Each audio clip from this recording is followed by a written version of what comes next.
আমি আল্লাহ রাব্বুল আলামিনের কাছে, মানুষ একান্তে দোয়া করে না, আমার কিছু একান্তের দোয়া আছে। তওয়াফে, হজের সময় দোয়া কবুলের জায়গাগুলোতে আল্লাহর কাছে কিছু একান্তের চাওয়া আছে। এর ভিতরে একটা চাওয়া হলো, আমি আল্লাহর কাছে প্রায় দোয়া করি, আল্লাহ ডক্টর খন্দকার আব্দুল্লাহ জাহাঙ্গীর রহমার মতো আখলাকটা আপনি আমাকে দান করেন, কারণ এটার অভাব আমার মধ্যে অনেক বেশি। আল্লাহ তাআলা আমাদের সবাইকে দান করুন, বরং তার চাইতে আরো আখলাকি হওয়ার তৌফিক দান করুন। শুধু তিনি নন, বাংলাদেশে আরো বহু উলামা ইকরাম আছেন এরকম উন্নত আখলাকের, আছে না নাই? শেখ আব্দুর রাজ্জাক বিন ইউসুফ হাফিজাউল্লাহ, ওনাকেও দেখবেন, ওনার চেহারাটা যখন মাথা চিন্তা করবেন দেখবেন যে হাসতেছে, ঠিক না? ঠিক। আর অনেক উলামা একরাম আছেন যারা দেখবেন যে সদা হাস্য, তাদের চেহারাটা আপনি কল্পনায় আনবেন, দেখবেন কি হাসছে।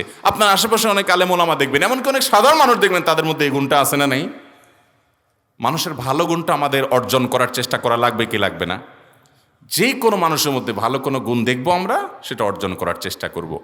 আমাদের হাসি মুখে কথা বলার অভ্যাস গড়ে তোলা, কোমলতার সাথে কথা বলার অভ্যাস গড়ে তোলা। ধরুন আপনার স্ত্রী একটা ভুল করেছেন, ধরুন আপনার অফিস সহকর্মী একটা ভুল করেছেন, শাসনের জন্য যারা আপনার অধীনস্থ, আপনার ছেলে মেয়ে, তাদেরকে শাসন করবেন, বকা দিবেন, অবশ্যই শাসন করবেন। শাসনের শরীয়তে আছে, সব জায়গায় একেবারে আপনি নরম হয়ে তার অন্যায়টাকে আপনি মেনে নেবেন, তাকে শাসন করবেন না, তাহলে সে শিখবে কোত্থেকে?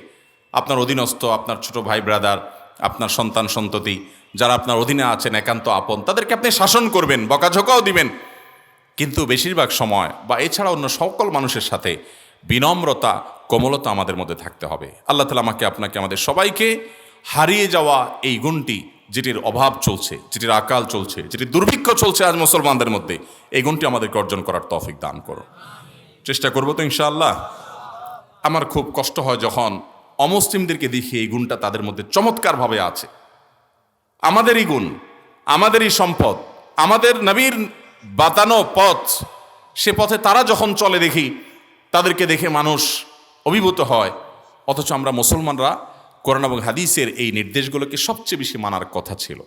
আল্লাহর কিছু বান্দা আছে আমাদের সমাজে, প্রত্যেকটা সমাজে আছে, আপনাদের সমাজে আছে, আমাদের সমাজে আছে, একটু খেয়াল করেন ডানে বামে, যে লোকগুলো মানুষের সাথে কথা বলার সময় হাসি মুখে কথা বলতে পারে। এই গুণটা আমার মধ্যেও যে খুব একটা আছে তা না, আমিও চেষ্টা করি, আপনারাও চেষ্টা করবেন ইনশাআল্লাহ, ঠিক আছে তো? কিছু মানুষ আছে দেখবেন হাসি মুখে কথা বলে, এই লোকগুলোর সাথে কথা বলতে ভালো লাগে কি লাগে না? ডক্টর খন্দকার আব্দুল্লাহ জাহাঙ্গীর রহমার চেহারাটা একটু মনে করেন তো, স্মৃতিতে কি ভেসে ওঠে? আল্লাহু আকবার, সদা হাস্যোজ্জ্বল একটা মুখ, ঠিক না? স্যার রহমাল্লাহ চেহারার কথা একটু মনে করেন। আমি তো যতবার মনে করি, আমার চোখের সামনে ভেসে উঠে যে এক গাল ভর্তি হাসি, সম্পূর্ণ হাসি মুখের একটা মানুষ। ওনাকে কেউ খারাপ বলেছে, সেটা নিয়ে কথা বলছেন, তাও হাসতে হাসতেই বলছেন। এটা হলো ইমানদারের আখলাক। আল্লাহ তাআলা আমাদের সবাইকে এই আখলাকটি অর্জন করার তৌফিক দান করুন। গোমড়া মুখে থাকবো না, হাসি মুখে থাকবো, হাসি মুখে কথা বলবো, সবার সাথে এক্সারসাইজ করা, অনুশীলন শুরু করা, এটার অভ্যাস গড়ে তোলা শুরু করবো তো ইনশাআল্লাহ। যে কোনো মানুষের সাথে, যে কোনো মানুষের সাথে, একজন মুসলমানের সাথে আপনার সাক্ষাৎ হবে, কথা হবে, চেষ্টা করবেন আপনার মুখে একটু হাসি ফুটিয়ে তোলার। এর মাধ্যমে ওই লোকটার অন্তরে আনন্দ হবে, তার কাছে ভালো লাগবে। ইদখালুস সুরুরি ফি কুলুবিল মুমিনিনা ইবাদা, ইমানদারের অন্তরকে খুশি করা, যেই কোনো কিছু দিয়ে আপনি খুশি করতে পারেন, এর কারণে ইবাদত হবে। আপনি কিছু দিতে পারেন না, সেটাও খুব সুন্দরভাবে মানা করবেন। এই উন্নত আখলাকটি, এটা আমার মধ্যে যে খুব একটা আছে তা নয়, আমিও চেষ্টা করি, প্রায় সময় চেষ্টা করি হাদিসটার উপরে পরিপূর্ণ আমল করা দরকার। আল্লাহ তাআলা আমাকে, আপনাকে, আমাদের সবাইকে ইমানদারের এই গুরুত্বপূর্ণ চরিত্র এবং আখলাকটি অর্জন করা, ধারণ করা, এই অভ্যাসটা গড়ে তোলার তৌফিক দান করুন। সবাই সব সময় হাসি খুশি থাকার চেষ্টা করব, মানুষের সাথে গোমড়া মুখে থাকবো না, এবং প্রত্যেকটা মানুষকে আপন করে নেওয়ার চেষ্টা করব। এমনকি আপনার সাথে যদি কারোর কোনো বিষয়ে বিতর্ক হয়, বর্ষাও হয়, কথা বাড়াবাড়িও হয়, সেখানেও আপনি কোমলতা দিয়ে, বিনম্রতা দিয়ে সেটাকে উপভোগ্য করে তুলতে পারেন। নবী আলাইহিস সালাম বলেছেন, আর রিফকু মা কানা ফি শাইইন ইল্লা জানা ওয়া মা নুজিআ মিন শাইইন ইল্লা শানা। বিনম্রতা, কোমলতা, এটা এমন একটা গুণ, যেই কোনো কাজে, যেই কোনো কথায় বিনম্রতা থাকলে ওটা চমৎকার, সুন্দর, উপভোগ্য হয়ে যায়, ওইটাকে সৌন্দর্যমণ্ডিত করে দেয় বিনম্রতার গুণটি।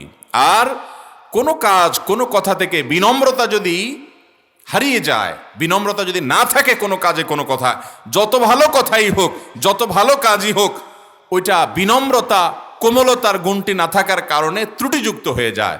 এজন্য আমাদের প্রয়োজন হলো এই গুণটি অর্জন করা, যে আমরা কারোর সাথে কোনো বিষয়ে মতভিন্নতা হবে, মতপার্থক্য হবে, তর্ক হবে, বিতর্ক হবে, কথা কাটাকাটি হবে, সেটাও কোমলভাবে হবে। একজন ইমানদার রুক্ষ স্বভাবের হবে না। জাহান্নামী মানুষদের একটা অন্যতম মার্কা হলো ভাই, তারা রুক্ষ স্বভাবের হয়। তারা মানুষকে তাচ্ছিল্য করে, পাত্তা দেয় না। আর জান্নাতি লোকগুলোর বৈশিষ্ট্য হলো কুল্লু দাইফির মুতাদাইফ। তারা তাদের আচার আচরণে বিনয়ী করে, কোমল করে, নিজেকে এমনভাবে উপস্থাপন করে দেখলে মনে হয় তিনি নিরীহ। এই নিরীহ হওয়া এটা জান্নাতি মানুষের একটা বড় মার্কা।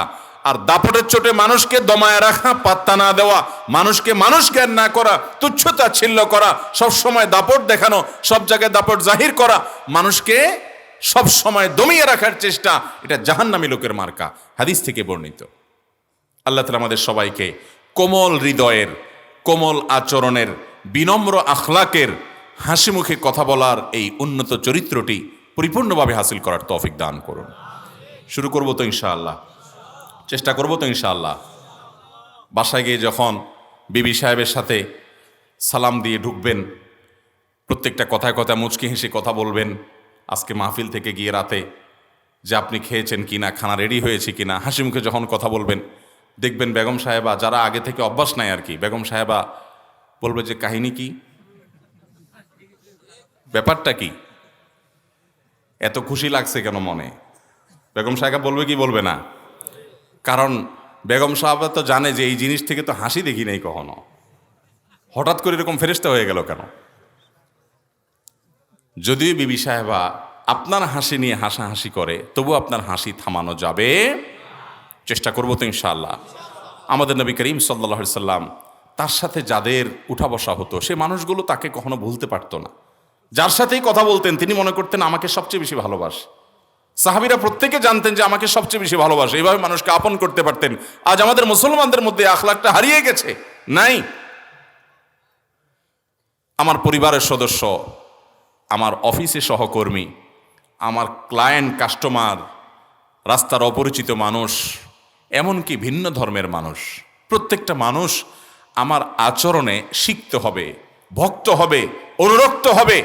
আমার আচরণে তারা বিগলিত হবে। আল্লাহ তাআলা এরকম আখলাকওয়ালা মানুষ হওয়ার তৌফিক দান করুক আমাদেরকে।